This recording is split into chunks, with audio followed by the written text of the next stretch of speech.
공산주의 국가에 있는 대학 교수가 대학에서 어떻게 보면 이렇게 공산주의 사상을 가르치는 사람이었어요. 그래서 자기는 그냥 이 종교는 민중의 아편이다라고 생각을 했고, 특별히 기독교가 왜 이렇게 대단하다고 그러는데 기독교를 비판하기 위해서라도 성경을 좀 보고 싶다라고 했는데, 자기가 성경을 평생 접할 수 있는 기회가 없었어요. 그러다가 다른 공산 국가로 교환 교수로 가게 된 거예요. 그래서 한 1년 동안 이렇게 가잖아요. 교환 교수로 갔는데 거기서 성경을 읽으면서 이 사람이 회심을 한 거예요. 자기가 공산주의 사상으로 세뇌되었던 사람이, 그러니까 자기 나라보다는 조금 더 그 종교적인 관용이 있는 그 나라에서 성경을 읽다가 회심을 한 겁니다. 근데 자기가 이 성경을 가지고 갈 수가 없어요, 그 나라에. 그러니까 성경을 외우기 시작한 거예요. 그래서 그 1년 사이에 어느 시점에서 회심을 했는지 모르겠지만 들어갈 때까지 1000구절을 외워갔대요. 1000구절을 외워가지고 가서 집에 가서 잊어버릴까 봐 쓰고, 가족들에게 전해서 가족들도 예수님을 믿고, 학교에서도 직접은 못 가르치지만 간접적으로 지금 이렇게 전달하고 있는 상황이라는 거예요. 아주 놀라운 일이죠. 그러니까 하나님께서 어떻게 일하실지 우리는 참 신묘막측하다라는 사실을 기억하고, 사실은 그분이 그 나라에 돌아가지 않아도 되는, 누구보다도 엘리트고 그런 사람에도 불구하고 들어가서 계속 그 복음 사역을 하고 있는 거예요. 놀라운 일입니다.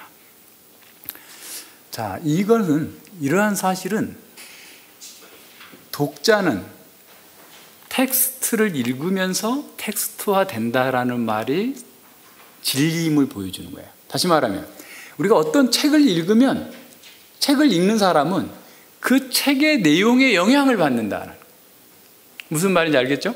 그러니까 우리가 무엇을 읽든지 무엇을 보든지 우리는 그것에 영향을 받을 수밖에 없어요.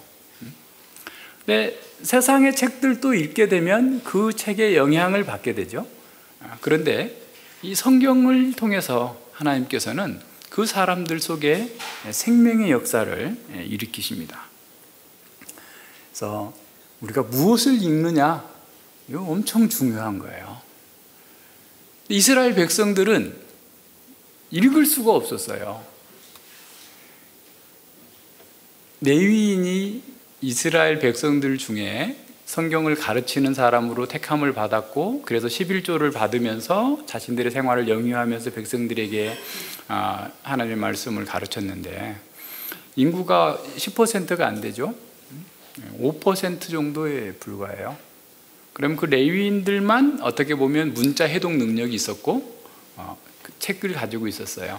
그럼 그 나머지들은 어떻게 했느냐, 레위인에게 듣고 외워서 가족들에게, 자녀들에게 가르친 거예요.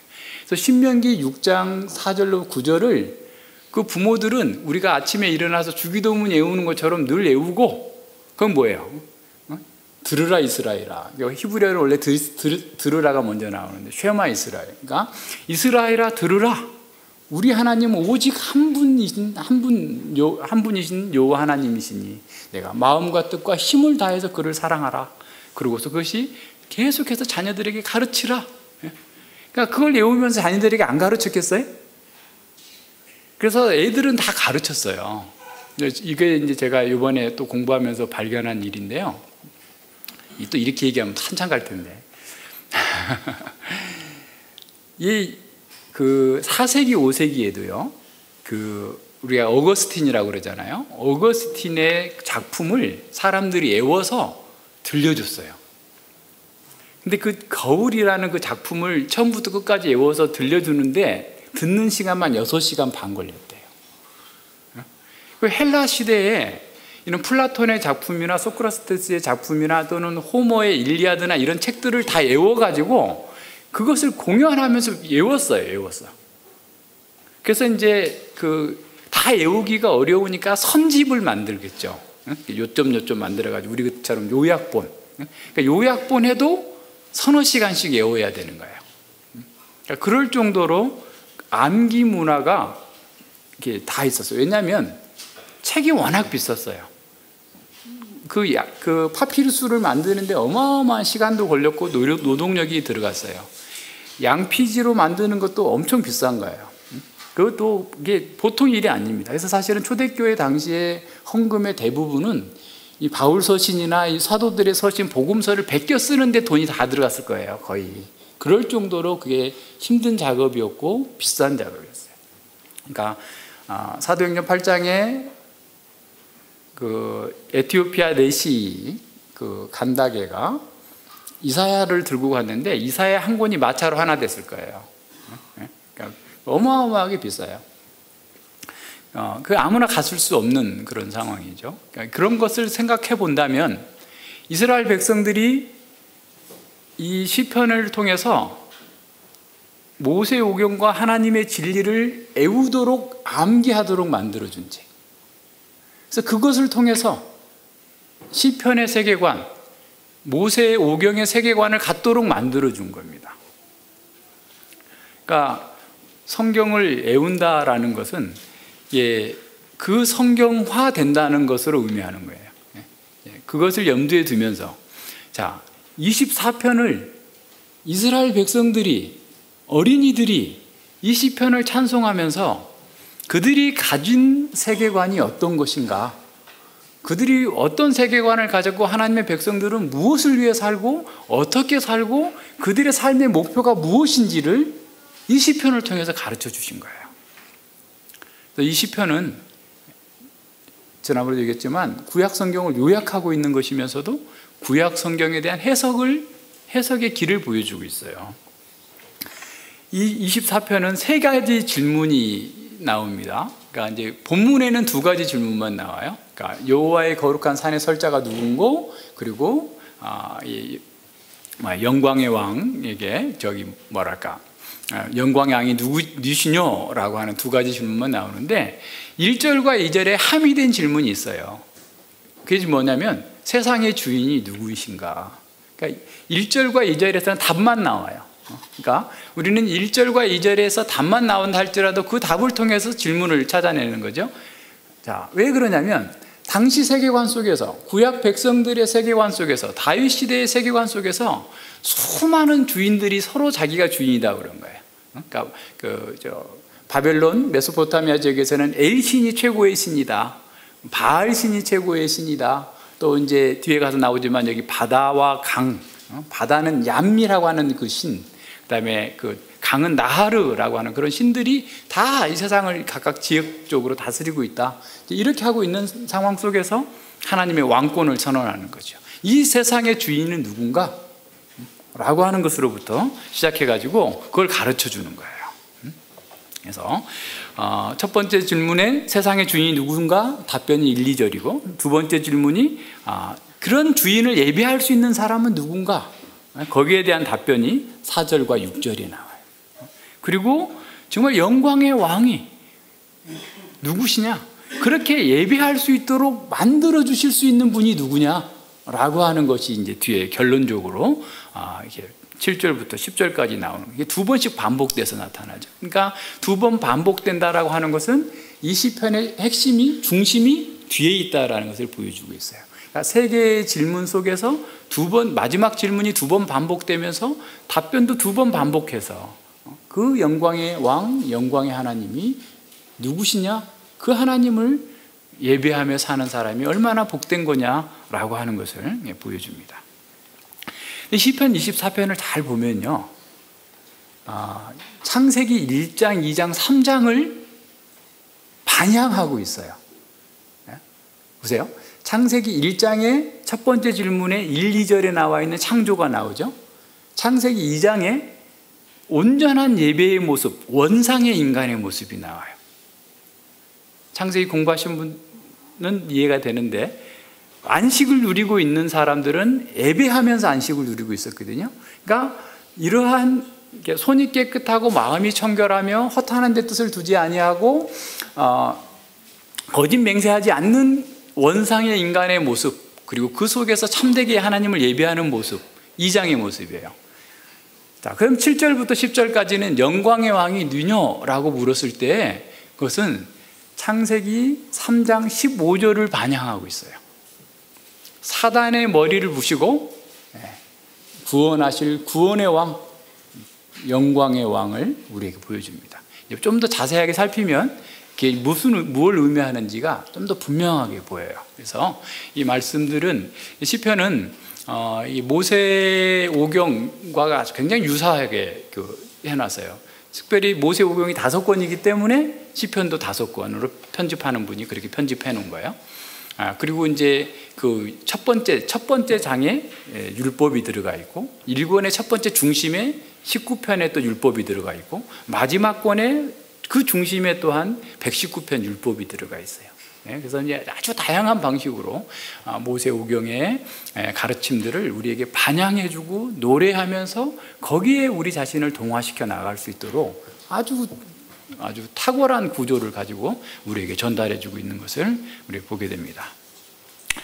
이스라엘 백성들 속에서 이렇게 질문하고 답변하는 방식은 굉장히 오래된 교육 방법입니다. 그러니까 이제 모세가 신명기 8장, 7장 쭉 넘어가면서 이제 뭐라고 하냐면, 너희들이 가나안 땅에 들어가게 되면 에발산과 그리심산에 서가지고 레위인들이 큰 소리로 율법을 읽어 외쳐라.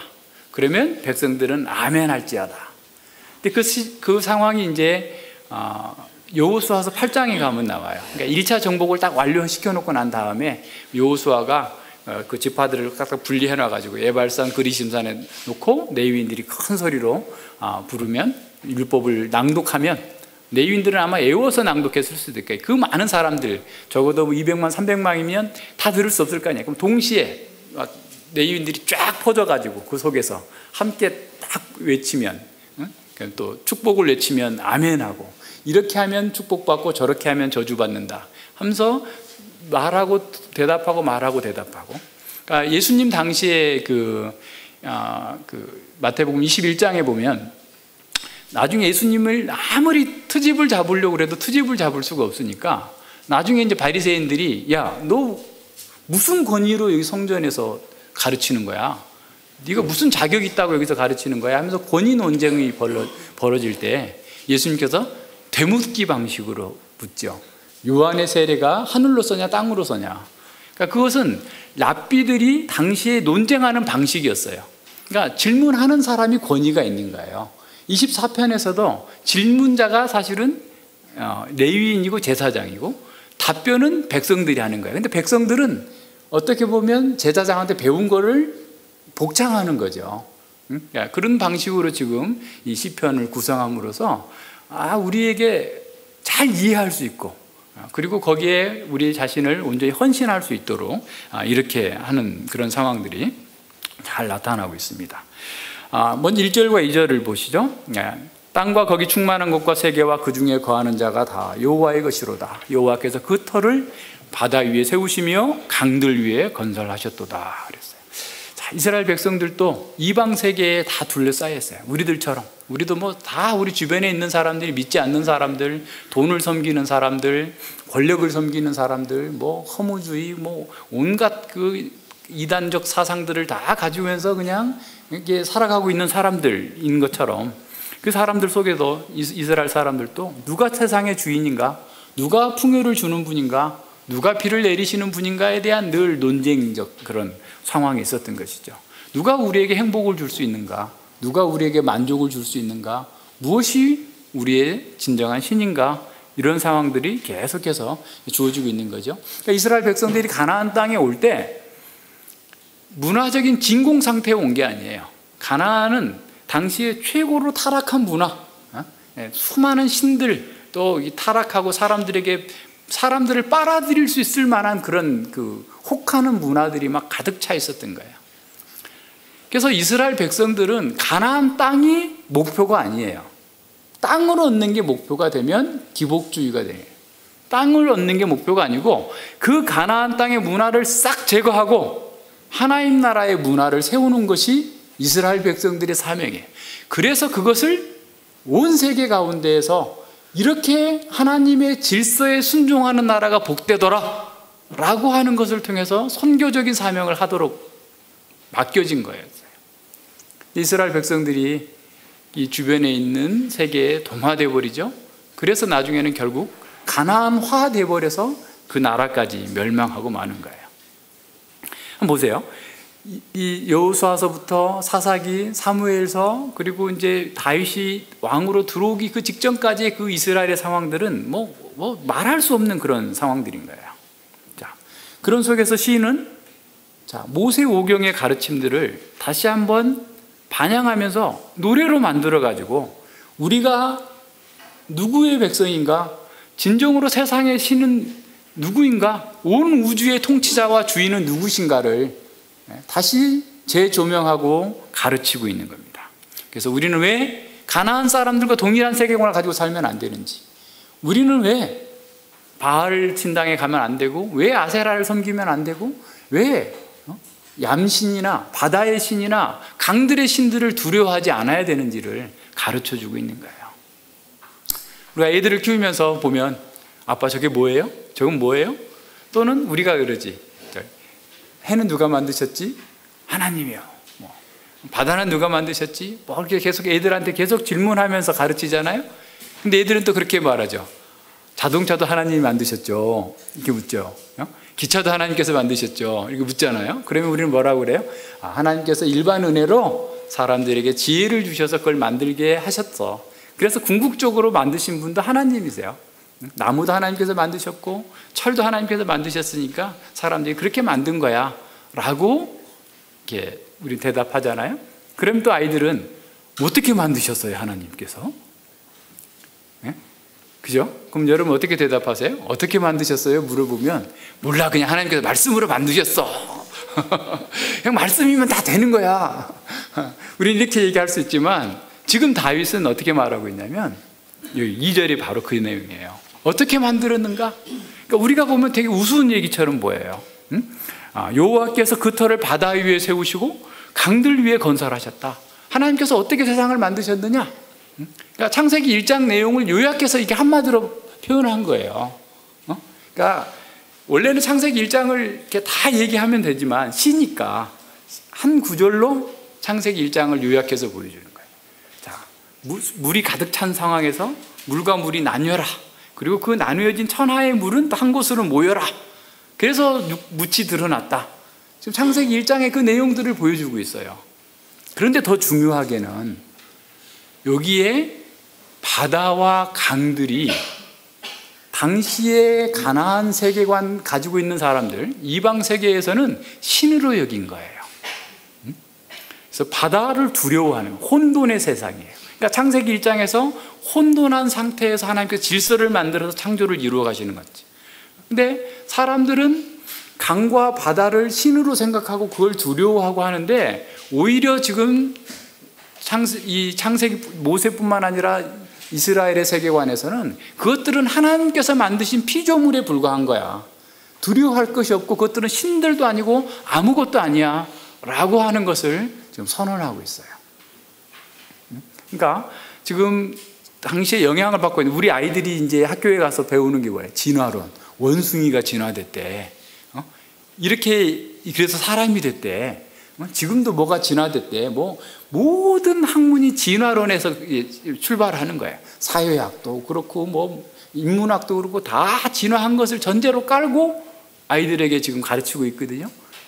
그러니까 그런 속에 우리가 어떻게 가르치느냐?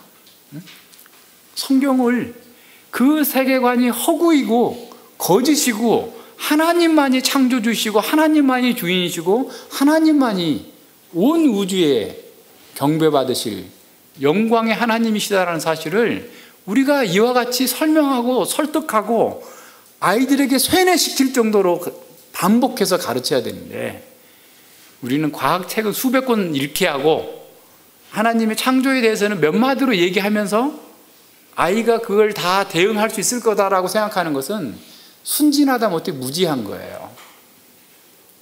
이스라엘 백성들과 우리를 비교해 보자고요. 전에도 한번 얘기했죠. 무슬림들은 3살, 4살, 5살짜리 애들을 모아놓고 코란을 암기시키고 있어요. 그게 진리고 아니고를 떠나서 걔들은 그걸 다 외우고 있단 말이에요. 그러니까 서구에 어디를 가도 서구 문화에 동화되지 않아요. 근데 우리는 지금 어때요? 우리 아이들에게 성경을 외우고 교리문답 조금 외우고 그리고 가정예배 하는 것 가지고 우리는 다 했다라고 생각하는데, 우리는 구약 백성들보다도 한참 못 미치는 거고 신약의 교회보다도 한참 못 미치는 거예요. 그런데 우리는 남들보다 상대적으로 조금 더 한다고 스스로 교만해져 있으면 안전할 거다라고 기대하는 것은 안 돼요.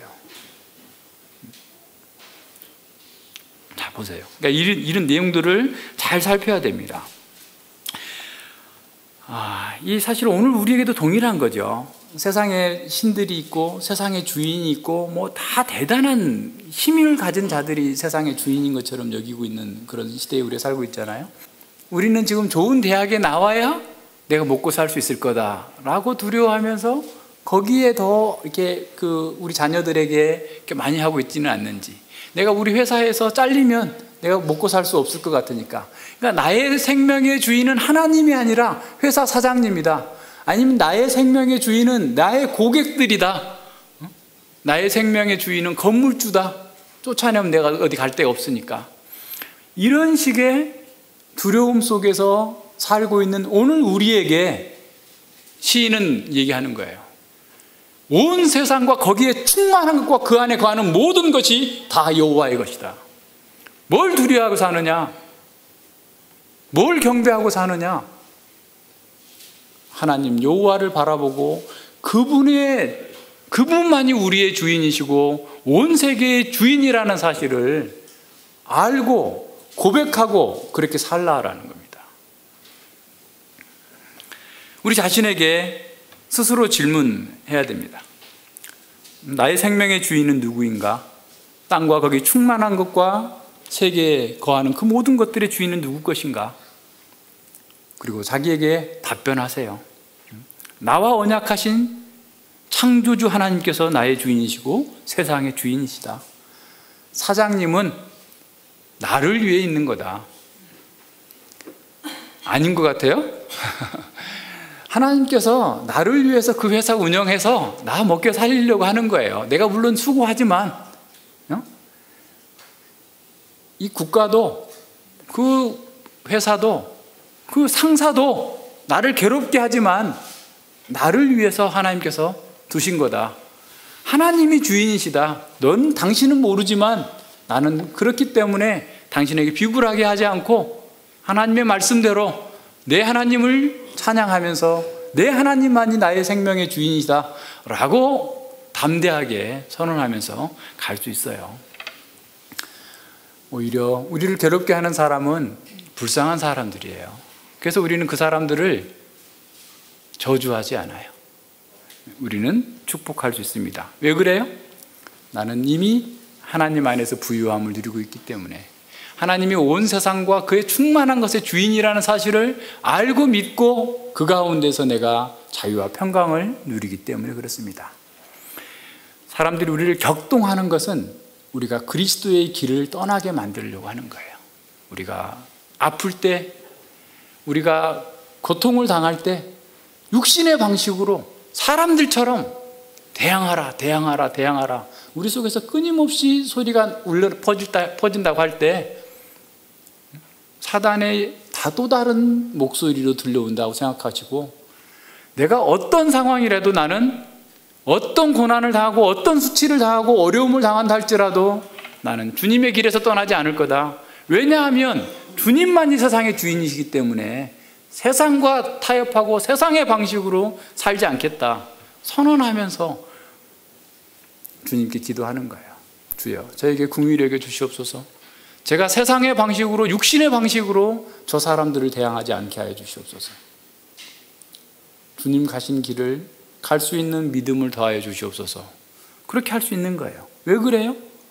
온 세상의 주인이, 땅과 그곳에 충만한 것과 그 안에 모든 것이 여호와의 것이기 때문에, 여호와께서 혼돈의 세력을 정복하시고 새로운 질서를 창조하셨 그 하나님이시기 때문에 내가 그렇게 할 수 있는 거예요. 우리는 1, 2절을 그렇게 적용할 수 있어요. 그렇게 해야 돼요. 자, 그러면 이제 보세요. 3절과 6절에서 온 세상을 하나님께서 창조하시고 다스리는 그 하나님을 누가 예배할 수 있는가 묻고 있는 거예요. 여호와의 산에 오를 자 누구이며 그 거룩한 곳에 설 자가 누구인고, 레위인들의 질문을 반영하고 있어요. 제2적 맥락에서 보면 레위인들은 성문에서든 아니면 예루살렘 성에 들어오는 데서든 체크하는 거예요. 검증하는 거죠. 정말 이 사람이 예배할 수 있는 자격이 있는가? 부정하지 않는가? 하나님의 존전에 거룩한 곳에 들어갈 수 있는 정결케 된 의식을 치르고 있는가? 합당한 예물을 가지고 왔는가? 등등을 점검하는 레위인들이 하는 그 일이에요. 그러니까 레위인들은 성전의 안전을 지키기도 하지만 성전에 예배하러 오는 사람들의 자격을 심사하는 역할도 하는 거예요. 자, 그 질문입니다. 여호와의 산에 오를 자 누군고 그 거룩한 곳에 설 자가 누구냐? 질문하는 겁니다. 그러니까 예배자들은 늘 성전 예배에 들어가면서 자기 점검을 하는 거예요. 자, 이렇게 물었으면 내가 그 대답을 해야 되잖아요. 정말 내 손이 깨끗한가? 내 행동이 깨끗한가? 내 마음에 부정한 것이 없었나? 내가 예배당에 나오면서도, 하나님의 예배 자리에 나오면서도 내 마음에 우상을 가지고 있는 것은 아닌가? 허탄한 것을 갖고 있는 것은 아닌가? 내가 하나님의 이름을 도용해서 자기 합리화하고 있고 거짓 맹세하고 있는 것은 아닌가? 사실은 십계명 전체를 이 한마디에 담아주고 있어요.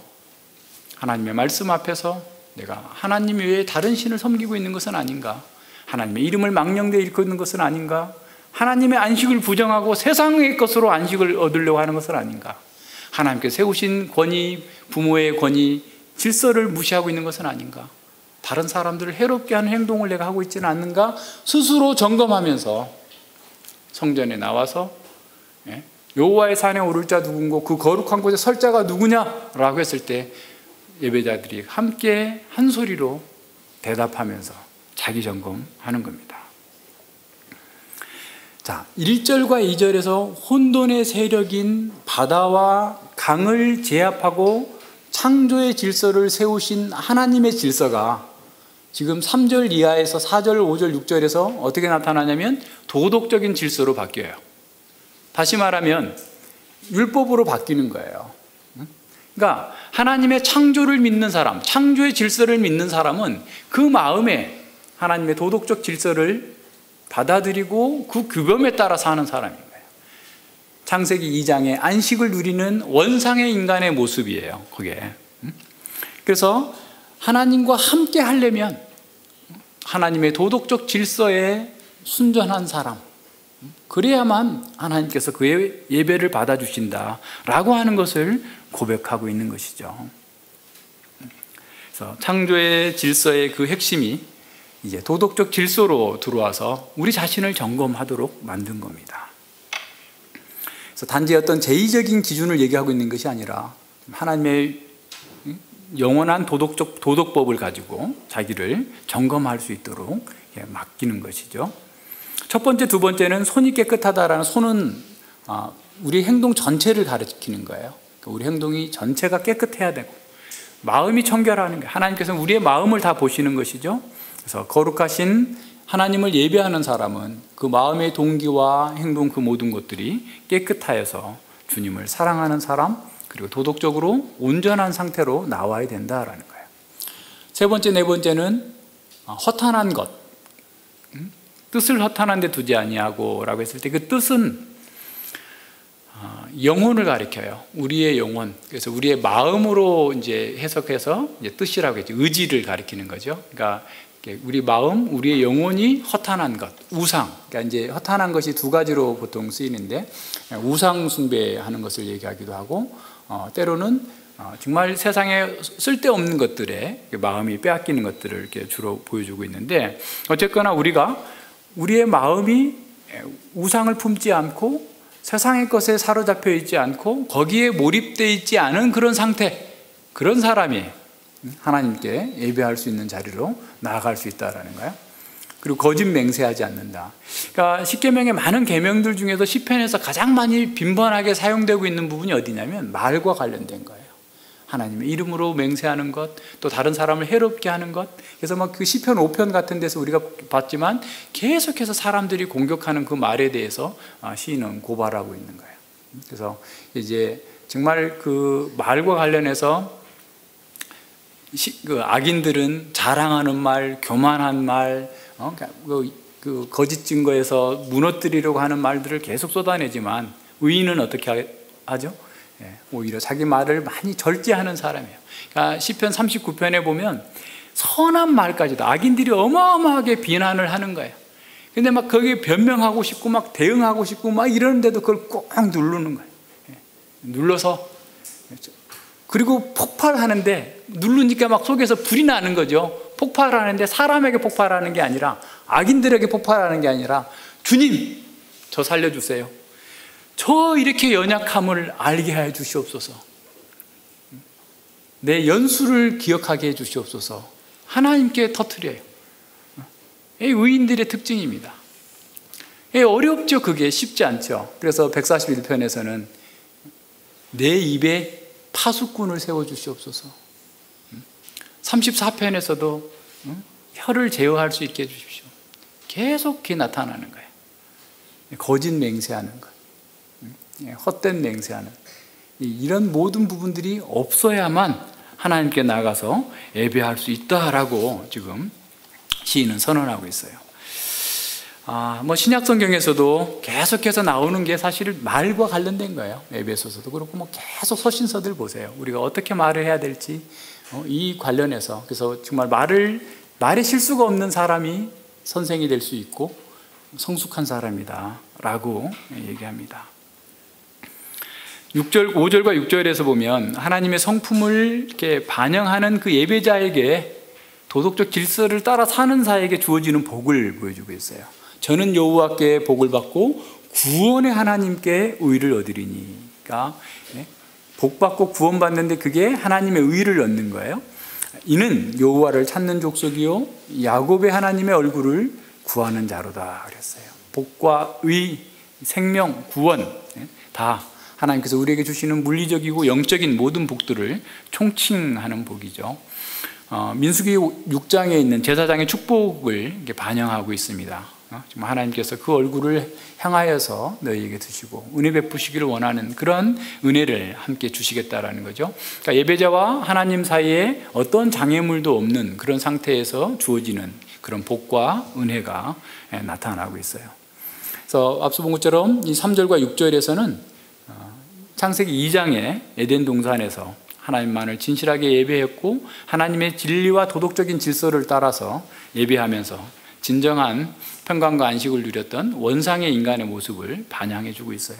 그들은 마음이 깨끗하고 손이 깨끗하고 모든 것들을 하나님을 위해서 했고 이웃을 사랑하고 생명처럼 하나님을 가까이 했던 그 사람들이 복을 받았던 것. 자, 그러한 영상에 비추어서 이제 이 노래를 불렀던 이스라엘 백성들, 그리고 우리 자신은 얼마나 부패한지, 얼마나 더러워져 있는 존재인지를 보게 된 거예요. 그래서 예배하러 갈 때 나는 이렇지 못하기 때문에 나를 대신해서 양이 죽어야 되는구나. 하나님의 은혜 베푸심이 없이는 나는 이런 상태는 도달할 수 없는 무익한 죄인입니다 라고 하는 고백들이 거기에 나타나는 거죠. 그래서 자신의 죄가 해결돼야만 하나님과 가로막고 있는 모든 장애물들, 이 죄들이 해결될 수 있는 하나님의 은혜를 더욱더 사모하면서 성전 예배에 참여하게 된 거예요. 그러니까 이 사람들이 이렇게 다 살았기 때문에 예배를 참여했고, 이렇게 또 살아야만 하나님께서 받아주신다면 아무도 받을 사람이 없죠. 그러니까 그것을 늘 보면서 양을 잡아서 끌고 가면서 그걸 얘기하면서 그러지 못한 우리의 죄가 이 양을 통해서 사함을 받고 그리스도 안에서 우리가 정말 온전하게 죄사함을 받는 그 상황을 기억하면서 나가는 거죠. 그래서 메시아를 기다리는, 우리의 죄를 이기고 사망을 이길 그 메시아를 기다리는 이스라엘의 소망이 7절부터 10절인 거예요. 영광의 왕이 누시뇨. 죄와 사망 가운데서 종살이 하고 있는 우리를 해방하실 분이 누구냐? 라고 묻고 있는 그 상황이 지금 7절과 10절입니다. 그러니까 아주 긴밀하게 시가 잘 이렇게 연결되어 있으면서 우리에게 분명하게 메시지를 전달해 주고 있어요. 문들아 너희 머리를 들지어다. 영원한 문들아 들릴지어다. 영광의 왕이 들어가시리로다. 영광의 왕이 누시뇨. 강하고 능한 여호와시요 전쟁에 능한 여호와시로다. 영광의 왕이 누시뇨. 만군의 여호와께서 영광의 왕이시로다. 질문과 답변이 계속 반복되면서 더 강화해서 하나님의 어떤 분이시고 그 하나님께서 어떠한 일을 하실 것인지를 보여주는 거죠. 간단한 배경은 우리가 20장, 21장에서 봤던 21편에서 봤던 것처럼 승리하고 돌아오는 거예요. 그러니까 전쟁에 나가서 승리하고 언약궤가 들어오는 그런 과정 속에서 이제 나타나는 배경이죠. 그래서 이제 두 가지로 해석할 수 있어요. 영광의 왕이 들어가신다. 문들아 열려라 그랬을 때 물러거라. 뭐 상감마만 납신다 이렇게 하는 것처럼 우리 사극에 보면 문을 열어라. 하나님이 들어가신다. 이런 표현으로 볼 수 있는 그런 좀 단순한 그 해석이고요. 또 하나는 여기서 문들이라고 하는 것은 이스라엘 역사적 배경에서 봐야 돼요. 다윗이 오기까지 지금 얼마나 많은 그 외세의 침략을 받아가지고 고통당했을 그 상황 속에서 다윗의 승리, 또 하나님의 승리로 말미암아서 백성들이 누리는 기쁨과 환호, 이걸 이제 연결해야지 더 잘 보여요. 자, 그럼 무슨 말이냐면 문들, 여기서 그럼 문들을 어떻게 해석해야 되냐면 단지 물리적인 문이 아니라 이스라엘의 지도자들을 포함한 모든 백성들아. 그러니까 이스라엘의 지도자들아 너희 머리를 들지어다. 머리를 든다라는 말은 뭐냐면 하나님을 우러러본다, 또는 힘을 얻는다, 용기를 얻는다, 그런 뜻이에요. 물리적으로 머리를 들 수도 있는데 그냥 물리적으로 머리를 들라라는 말이 아닙니다. 자, 이건 이제 배경을 잘 보면요. 그 사사기 5장에 보면 드보라의 노래가 나오죠. 드보라의 노래가 나오는데 삼가리 소모는 막대기 하나로 블레셋 600을 죽이고 이스라엘을 구원했는데도 불구하고 블레셋의 식민 통치를 어떻게 보면 벗어나지 못하고 있는 거예요. 그래서 거기에 시에 뭐라고 나오냐면 삼갈의 날에는, 야일의 날에는 사람들이 대로로 다니지도 못하고 소로로 다녔다. 그러니까 이스라엘 백성들이 자기 땅에 들어왔는데 이 블레셋이 엄청 압박을 가해가지고, 사울 시대도 마찬가지예요. 그래서 사울과 요나단이 그 블레셋에 가서 치고 이런 것들도 이미 그 이스라엘 안에 지금 블레셋의 식민 통치의 어떤 그 군대가 있었던 거예요. 그런 상황에서 이스라엘 백성들이 숨어 다니는 거야. 고개를 숙이고 조그마한 길로. 얼마나 비참합니까? 하나님께서 주신 땅에 와가지고 지금 믿음으로 하지 않고 자기 방식대로 가나안 문화에 동화돼서 이방 민족들에게 억압을 받으면서 고개를 숙이고, 쉽게 말하면 약호가 죽어서 패배의식과 고통 속에서 그러고 있는 거예요. 그래서 사사기에서 계속 울려 퍼지는 소리가 왕이 없어서 자기 소견대로 하다가 고통당했다. 왕이 없어서 그런 거예요. 그러니까 주변에 수많은 이웃 국가들이, 열방들이 막 짓밟는 거예요. 그러니까 다 이게 고통 속에서 고개를 숙이고 있는 이런 상황. 또 하나, 기드온을 해보세요. 기드온에게 하나님 여호와의 사자가 나타났는데 어떨 때 나타나냐면, 기드온이 미디안 사람들, 그때도 미디안의 통치를 받고 있는 거예요. 미디안 사람들이 무서워서 밀을 베다가 밀밭에서 타작을 못하고 어디서 하죠? 포도주 틀에서 트트트 털고 있는 거예요. 숨어서. 이런 상황이에요. 이제 더 분명한 것은요, 이렇게 해석하는 것이 더 분명하다라고 하는 이유 중에 하나는 가나안 그 우가르 문헌 신화에 바알 신이 여기 지금 야미라고 하는 바다의 신이라고 그랬잖아요. 그리고 이 나하르, 강의 신이 엘이라고 하는 그 최고의 신 앞에 이렇게 있는데, 이놈들이, 그 신들이 머리를 무릎까지 확 박고 있는 거예요. 무슨 말인지 알겠죠? 최고의 신에게 복종한다라는 표현을 하고 있는데, 바알이 야 신들아 머리를 들라, 괜찮다, 이렇게 하는 거예요. 병행구예요. 무슨 말인지 알겠죠? 그 당시에 가나안 사람들이 부르고 있던 그런 노래를 다윗은 차용해가지고 오히려 저것들 바다의 신, 강의 신인 바알 신 아무것도 아니고 오직 여호와께서 영광의 왕이시고 승리해서 오셨으니 머리를 들라. 더 이상 패배주의에 빠져 있지 말고, 낙심하지 말고, 고통 가운데 있지 말고 머리를 들고 여호와의 영광의 왕을 맞아라라는 거예요. 다윗이 주변에 있는 모든 대적들을 다 쳐버리시고 비로소 이스라엘의 평화가 찾아왔잖아요. 창세기 3장 15절에 사단과 사단의 후손을 머리를 치시는 메시아가, 여인의 후손이 와서 사람들에게 진정한 해방을 줄 것이다 라고 했던 것이 다윗에게 1차적으로 이루어진 거예요. 무슨 말인지 아시겠죠? 그러니까 다윗 안에서 이 모든 대적들을 이기고 다윗이 하나님께서 이기셨다는, 영광의 왕이 이겼다고 다윗은 고백하고 있어요. 그래서 그 영광의 왕이 온 세상을 다스릴 뿐만 아니라 우리에게 진정한 해방과 자유와 안식을 주시니까 고기를 들고 손을 높이 들고 하나님을 찬양하고 하나님을 영화롭게 하는 삶을 살라라고 얘기하고 있는 겁니다. 더 이상 죄의 세력들, 억압하는 자들을 두려워하지 말고 걱정하지 말라. 우리말로 바꾸면 예수님께서 사단의 머리를 깨뜨리셨으니 세상을 두려워하지 말라라는 거예요. 신약 성경 내내 울려 퍼지고 있는 메아리가 바로 이거예요.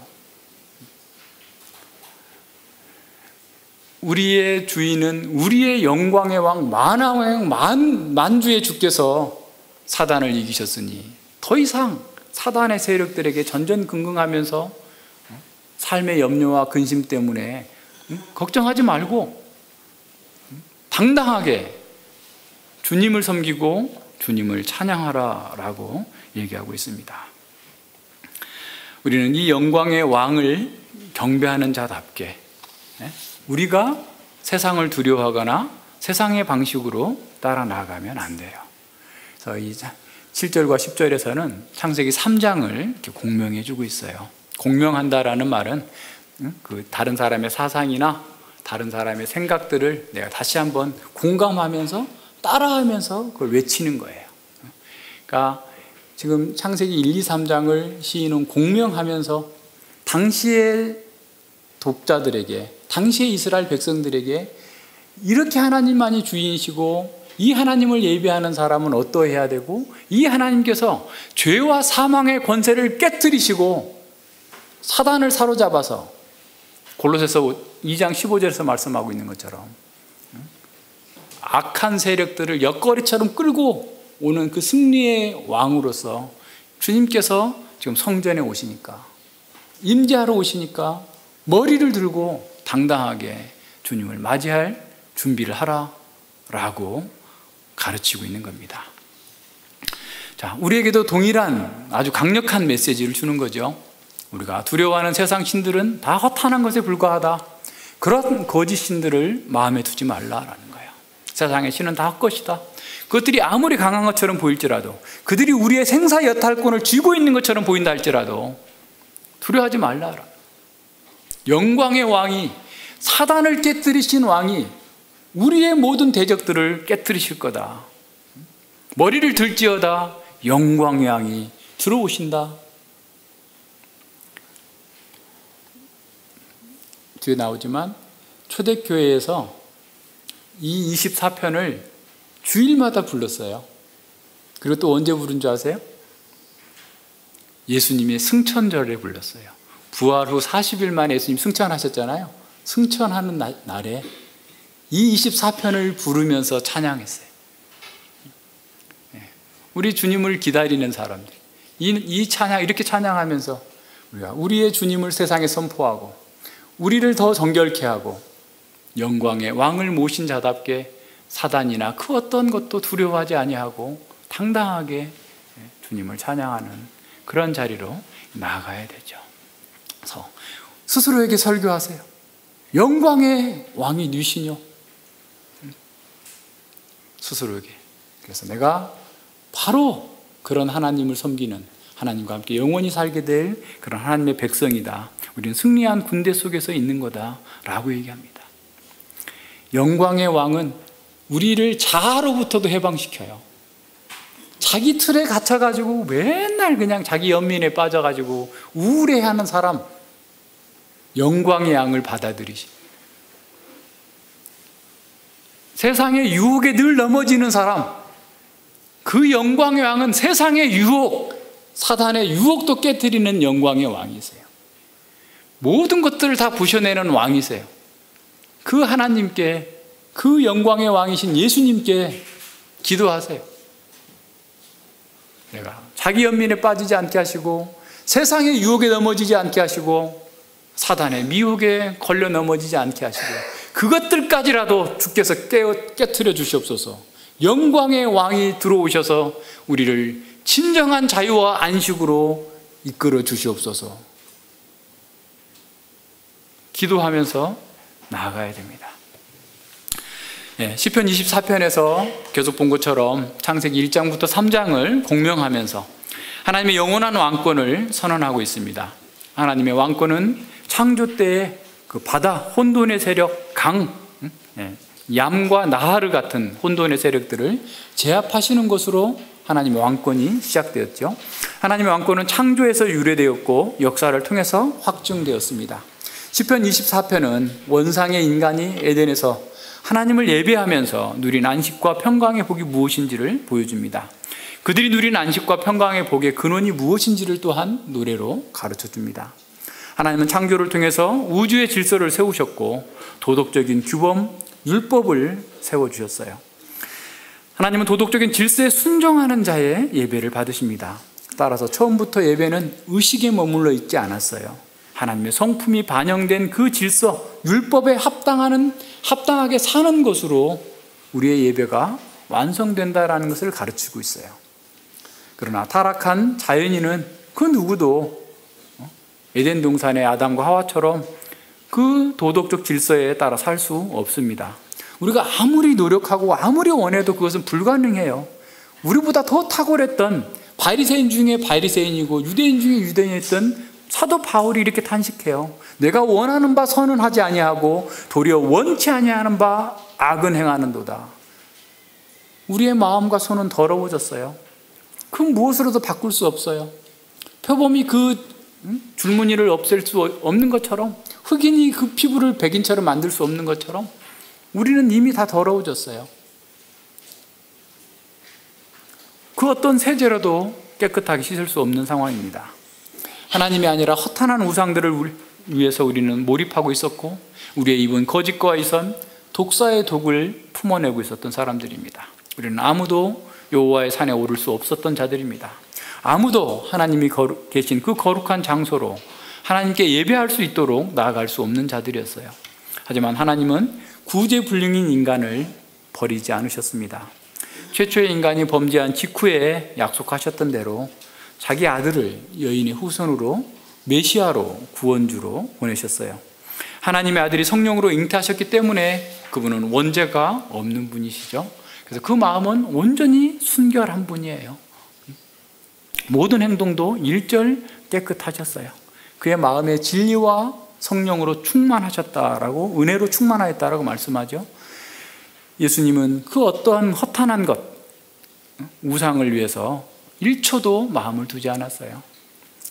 어떤 서기관이 주님이 어디로 가시든지 내 따르겠습니다 라고 했을 때 예수님께서는 여우도 굴이 있고 새도 자기 집이 있지만 난 머리 둘 곳이 없다.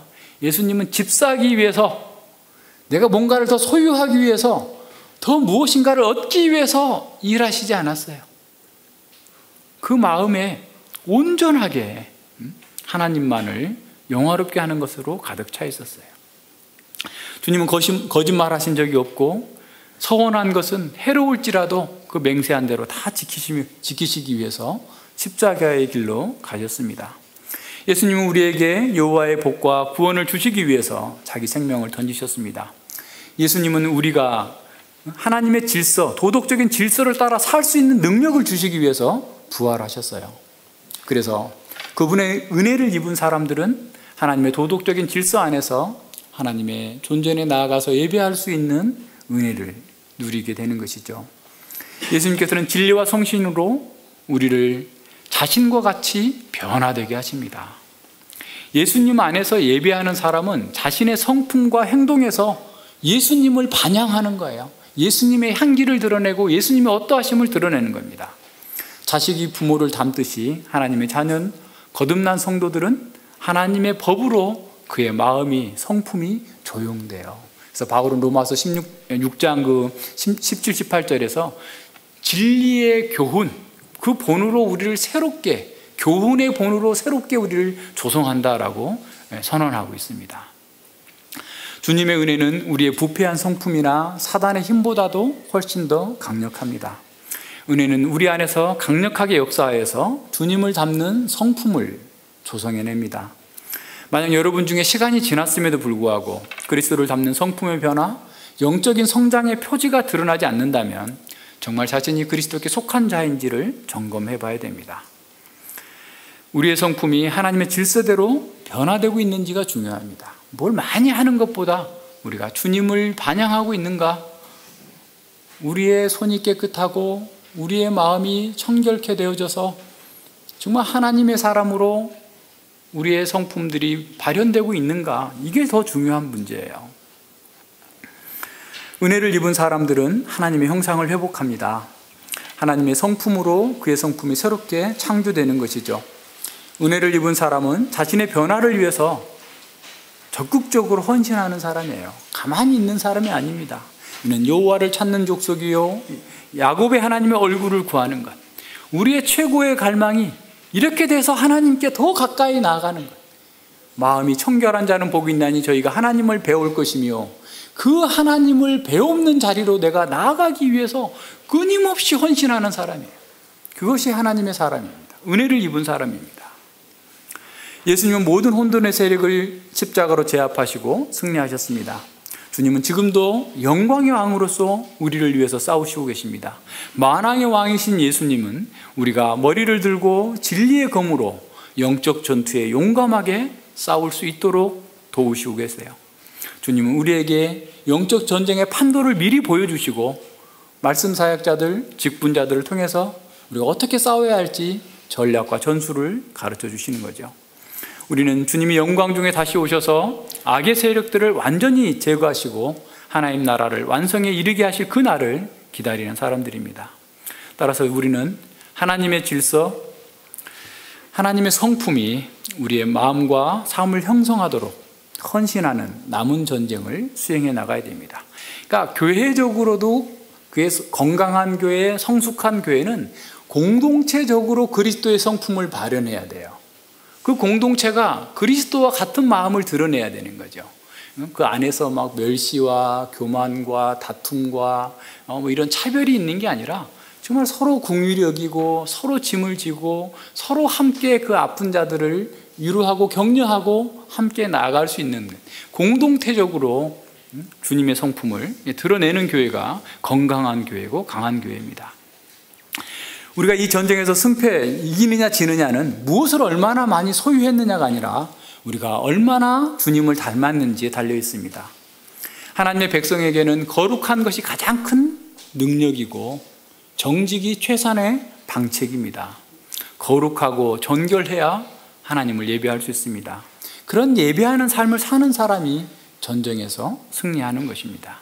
그리고 그 전쟁에서 승리한 후에 주어지는 전리품이에요. 행복을 찾는 사람은 행복하지 못해요. 행복은 그냥 단독적으로 주어지는 것이 아닙니다. 주어질 수 없어요. 이 전쟁에서 승리한 사람, 하나님의 성품을 갖고 그 성품을 따라 살 때 전쟁에서 승리하면 우리에게 말할 수 없는 기쁨과 행복, 만족이 있어요. 그러니까 상대방이 육신적으로 공격할 때 육신적으로 공격하면 난 전리품을 얻을 수 없어요. 행복하지 않아요. 기쁨이 없어요. 또 시험에 들은 거예요. 공격하면 주님의 방식대로 대응하면 거기에서 전리품이 있어요. 세상이 줄 수 없는 그 무엇으로도 바꿀 수 없는 기쁨과 평강과 안식이 우리에게 있어요. 그것이 우리가 승리하는 길이고 정말 주님의 선하심을 반영하는 방법입니다. 우리에게 영광의 왕이 함께 계시기 때문에 우리는 어떤 것도 두려워하지 않을 수 있습니다. 그래서 세상의 세력들 앞에서 주눅들거나 낙심할 필요 없어요. 영광의 왕이 누구시뇨? 강하고 능한 여호와시요 전쟁에 능한 여호와시로다. 영광의 왕이 누구시뇨? 만군의 여호와, 수도 셀 수 없는 천군 천사를 거느리고 있는 그 여호와께서 영광의 왕이시다. 주님이 영광의 왕이시다. 이것이 시편 24편이 가르치는 핵심입니다. 자, 그렇다면 어떻게 우리가 이 메시지를 내면화하고 어떻게 거룩한 성품으로 변화될 수 있을까? 자, 독자는 텍스트를 읽으면서 텍스트화 된다라는 말에 답이 있어요. 서두에서 봤던 공산국가의 그 교수, 성경을 읽다가 그 마음이 하나님을 알게 되고 주님의 그걸 외우면서 주님의 성품으로 빚어졌죠. 그래서 많은 사람들이 책을 읽으면 좋다, 책의 길이 있다, 책을 더 많이 읽자 해서 막 많이 책을 사들이죠. 집에 가보면 여러분 집에도 아마 그렇겠죠. 안 가본 집은 내가 있나요? 근데 뭐 책들은 애들 보는 책은 그렇게 많은데 엄마 아빠가 보는 책은 몇 권 없어요. 애들한테 엄청 많이 책을 읽히는 거죠. 근데 아무 책이나 읽어서 되느냐? 인본주의 책을 읽으면 인본주의화된 짐승과 같은 모습으로 하나님의 형상이 아니라 짐승의 모습으로 바뀔 거예요. 책을 그렇게 많이 사주는 열심만큼 책이 옳은지 그른지 어떤 세계관을 담아서 애들한테 주입하고 있는지에 대한 점검은 너무 소홀히 하고 있어요. 우리는 책 잘 읽는 것, 독후감 쓰는 것 학원까지 보내면서 가르치는데 그 책의 내용이 아이의 성품을 바꿀 거라고 하는 것에 대한 위험에 대해서는 간과하고 있어요. 상한 음식은 못 먹게 하면서 나쁜 책들은 막 할부로 사다 주고 막 다 그냥 시간 나면 그것도 모자라서 도서관으로 막 긁고 가서 무슨 책이든지 그냥 보면 책만 보면 다 잘하면 좋은 거라고 생각하는 거예요. 요즘에 공부만 잘하면 애들이 다 됐다고 생각하는 거죠. 그래서 뭐 무슨 짓을 해도 공부만 잘하면 다 용서가 되는. 그러니까 좋은 전문직을 얻었음에도 불구하고 주변 사람들하고 소통이 안 돼요. 자기밖에 몰라요. 결혼도 못 합니다. 자기를 양보하고 자기가 희생하고 이런 걸 배운 적이 없어요. 딱 그것만 하고 마는 거예요. 이게 지금 왜 그렇겠어요? 이게 모든 문제예요. 우리 언약의 자녀들에게 세속주의적인 세계관을 주입하느라고 엄마들이 너무 바빠요. 성경을 읽게 하고 성경을 외우게 하고 그 말씀에 따라 살도록 하는데 우리는 너무나 이렇게 등한시하면서, 물론 여러분 다른 사람보단 잘해요. 네? 그런데 그 전에 우리 신앙의 선배들만큼 안 하고 있고 세상의 위험에 대해서 잘 모르고 있다는 거예요. 자, 독자는 텍스트를 읽으면서 텍스트화 된다. 우리 아이들이 읽는 책이 우리 아이들의 성품을 바꿀 것이고 우리 아이들이 부르는 노래가 그 아이들의 성품을 조성할 것이고 아이들이 보는 영화가 아이들의 마음을 바꿀 거예요. 그래서 아이들이 어떻게 변하든지 사실은 그것에 대해서 우리가 온전하게 바르게 걸러주지 못한 부모들의 책임이 더 크다는 사실을 기억해야 됩니다. 자, 구약 시대에도 남은 자들은 모세오경과 시편을 암기하도록 최선을 다했어요. 그래서 어떤 학자는 시편은 본래 암기되도록 하기 위해서 디자인된 책이라고 얘기하는데 아주 뛰어난 통찰력입니다. 그래서 시편은 암기를 위한 선집이라는 거예요. 근데 그 구약 성경에 보니까 이게 나와요. 느헤미야가 그 느헤미야 12장에도 보면 나오고 일일이 다 여러분 찾아보세요. 너무 분명해요. 예수님께서 유월절 여기 뒤에 이제 나오는데 6월 회당에서는 1세기 당시에 회당에서 늘 시편으로 찬송했고, 그러니까 이게 이제 회당 예배 때 모세오경과 성문서와 선지서들을 이렇게 균형 있게 읽었는데 그게 3년에 한 번 다 읽도록 한 거예요. 그러니까 사람들이 그 성경이 다 없잖아요. 회당에 이제 있는데 회당에서 그것을 이제 레위인이나 또 회당장이나 글을 아는 사람들이 읽습니다. 그러면 이제 그 사람들이 그걸 듣는데 동일한 본문을 해서 창세기부터 그냥 뭐 신명기까지 쭉 읽고 그 다음에 나중에 이렇게 읽는 게 아니라 창세기에 해당되는 본문을 창세기를 예를 들어서 한 5장 읽었다. 그러면 창세기 1장부터 5장까지의 내용을 반영할 수 있는 선지서를 읽어요. 예를 들어 이사야서, 하나님께서 너희들에게 이렇게 복을 줬는데 너희들이 이렇게 잘못하고 있구나. 또 동시에 성문서 중에 또 한 부분을 또 이렇게 읽어요. 연관성 있게. 그러니까 아마 회당 예배를 집례하는 사람이 준비했겠죠. 그냥 즉흥적으로 하는 게 아니라 연표를 만들어, 우리가 맥체인 성경이 읽기로 해가지고 1년에 신약과 시편은 2번 읽고 구약은 1번 읽도록 이렇게 짜여놓은 것처럼 회당의 예배에서도 그렇게 3년에 한 번 성경 전체를 다 읽을 수 있도록, 구약 성경을 얘기하는 거예요.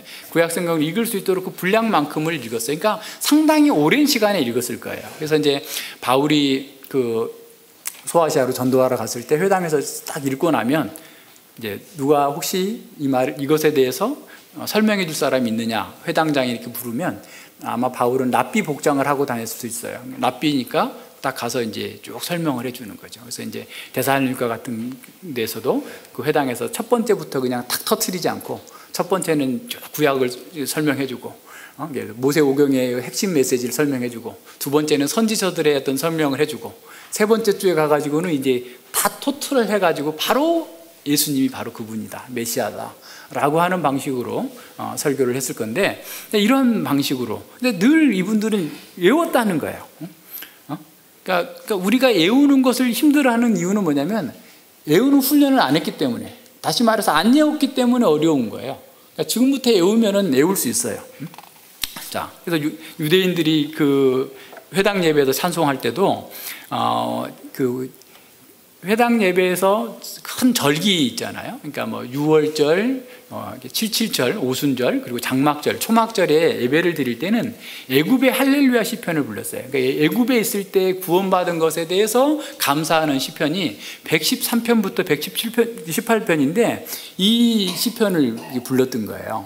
그래서 이제 유월절 식사 전에는 시편 113편, 114편을 불렀어요. 우리 어린이들 다 외웠죠, 지금 114편은. 그죠? 이스라엘은 애굽에서 나오며 뭐 이렇게 하는 그 찬송을 함께 이렇게 부르고, 그 다음에 6월절 식사가 마치고 나면 이제 115편부터 118편 이렇게 불렀는데, 예수님께서 마지막 6월절을 마치시고 기도하러 가시는 동안에 이 찬송을 불렀다고 나와요. 마가복음도 나오고 마태복음에도 나오거든요. 그러니까 예수님도 다 외웠어요. 제자들도 다 외웠어요. 그죠? 그걸 우리는 기억하면서 외워야 됩니다. 그죠? 초대교회에서도 시편을 암송하고 시편을 찬양하는 것이 하나의 관례였습니다. 그래서 아까 얘기한 것처럼 24편, 오늘 이 24편을 주일에 불렀고 또 예수님의 승천일에 아주 자주 불렀다고 그래요. 그래서 이제 아타나시우스라고 하는 이 교부는 교회들에게 권면하면서 월요일에는 95편을 불러라. 우리는 주일날 부르고 있는데 왜 그러겠어요? 회당 예배에서는 95편을 안식일에 불렀어요. 이게 안식일 그 배경이 제사와 관련해서거든요. 근데 이제 아마 아타나시우스는 95편을 부르면서 너 예배 주일날 드렸다고 다 끝이 아니다. 월요일날 너의 삶에서 예배 드려야지. 그렇지 않으면 참 안식을 누릴 수 없어. 그걸 가르치고자 이렇게 했던 것 같아요. 그리고 금요일에는 93편, 수요일에는 94편, 전도할 때는 100편 뭐 이렇게 불러라. 그러니까 100편이 온 땅이야 뭐 여호와를 찬양하고 즐거워하라. 이런 내용들을 이렇게 갖고 있는 것을 보게 됩니다. 자, 고대에는 앞서 얘기한 것처럼 책이 아주 귀했어요. 책을 읽고 쓸 수 있는 사람들도 많지 않았습니다. 구약 백성들 가운데서도 한 5% 정도의 레위인과 서기관, 제사장 정도만 읽을 수 있었죠. 그래서 부모들은 계속해서 그들한테 배워서 그것을 자녀들에게 외워서 가르쳤던 것입니다. 초대교회에 3세기에서 5세기 사이에 북아프리카의 교회에서도 입교자에게 교리 문답과 성경을 내우도록 했습니다. 왜 그랬냐면 1차적으로는 그것이 책이 비싸고 없었기 때문이기도 하지만 더 중요한 이유는 성경을 암기하고 또 교리 문답을 암기함으로써 성경적인 세계관, 주님을 담는 성품을 빚어내고자 했기 때문에 그렇습니다. 우리의 신앙의 선배들은 시편을 암기하고 노래하면서 시편으로 그들과 그 자녀들의 성품을 조용하도록 최선을 다했어요. 그 시편으로 마음이 빚어지도록 최선을 다했던 겁니다. 그들은 하나님께 순종하기 위해서 성경을 암송했고 암송하기 위해서 노래 불렀습니다. 음악은 감정을 움직이고 노래하는 사람의 의지와 상상력을 사로잡기 때문에 자신이 노래하는 가사 내용을 따라 살기로 작정합니다. 살기로가 빠져 있어요. 그러니까 노래가 이렇게 좋은 거예요. 노래하는 사람은 그 마음을 움직이고 그 사람의 의지와 상상력을 사로잡아서 자기가 부르는 그 노래의 내용에 따라서 살기로 작정한다라는 거예요. 노래는 암기에 도움을 주는 아주 강력한 장치입니다. 따라서 악곡에다가 맞추어서 시편 가사를 이렇게 줄이거나 바꾸지 않는 것이 좋은 거죠. 시편 가사에 곡을 붙여야 되는 거예요. 그러니까 이미 시편에는 아름다운 운율이 담겨져 있습니다. 시잖아요, 시. 우리말 번역에 어느 정도 한계가 있지만 그 한계가 있는 걸 또 줄여가지고 시편을 요약해가지고 악곡에 붙이게 되면 본래 시편 찬송의 의미가 어떻게 보면 퇴색되는 거예요. 시편을 암기하고 그 내용으로 성품을 빚어내는 것이 더 중요한 것이죠. 그래서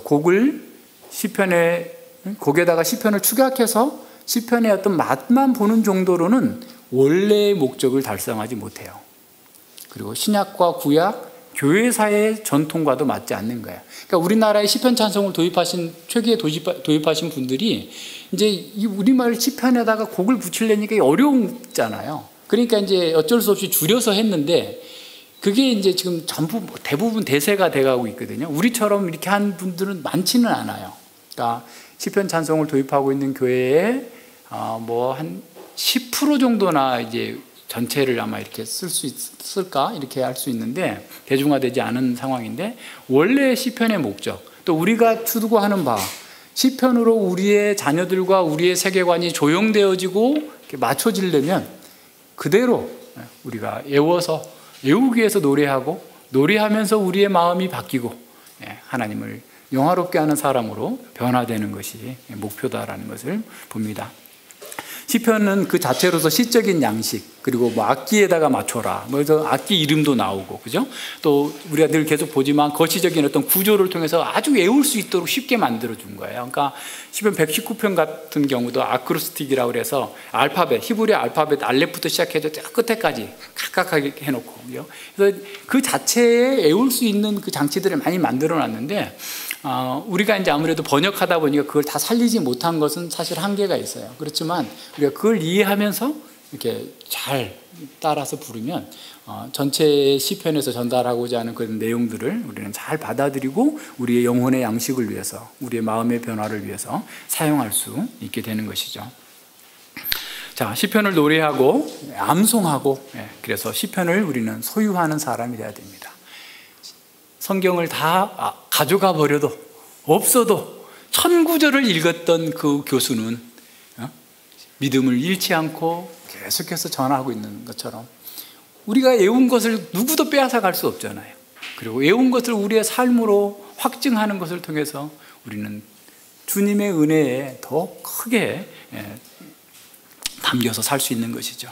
자, 시편을 구현함으로써 우리는 하나님의 복을 누릴 수 있는 겁니다. 시편을 비롯한 모든 성경은 우리를 하나님의 사람으로 변화되게 합니다. 성경을 읽고 말씀의 사람, 기도의 사람, 빛의 사람으로 변화되어야 됩니다. 성경을 읽으면서 성경의 사람으로 변화돼요. 자, 시편 24편에 창조자 앞에 서는 우리와 영광의 왕을 우리가 우리 마음에 모시고 새기고 또 그 왕을 따라 살아가는 그 삶의 복을 누리기 위해서 우리는 24편을 외우고 또 찬양하면서 우리의 남은 싸움을 잘 싸워 나갈 수 있길 바랍니다. 기도합니다. 예, 하나님 아버지 감사를 드립니다. 주님께서 저희들에게 이와 같이 큰 은혜를 베풀어 주셔서 참으로 범죄로 말미암아서 우리는 마음과 손과 모든 행위가 다 더러워져서 하나님 앞에 감히 나올 수도 없는 자들이었음에도 불구하고 이 시편에서 가르쳐주고 있는 것처럼 영광의 왕께서 우리를 위하여서 싸워서 우리의 죄악을 깨뜨리시고 우리를 사로잡고 있었던 사단과 그 악의 세력들을 깨뜨리셔서 해방하여 주시고 정결케 하여 주셔서 하나님의 산에 여호와의 전에 담대하게 예배하며 나아가며 주님을 찬양하고 노래하고 기뻐할 수 있도록 은혜 베풀어 주셨음을 진실로 감사를 드립니다. 저희들이 더욱더 주님의 말씀으로 주님의 사람으로 우리의 마음이 성품이 변화되어져서 주님을 영화롭게 하며 주님의 선하심을 이 땅 가운데 풍성하게 증거하고 나타낼 수 있는 거룩한 공동체로 각 개인으로 성장해 갈 수 있도록 함께하여 주시옵소서. 감사드리며 예수님 이름으로 기도드립니다. 아멘.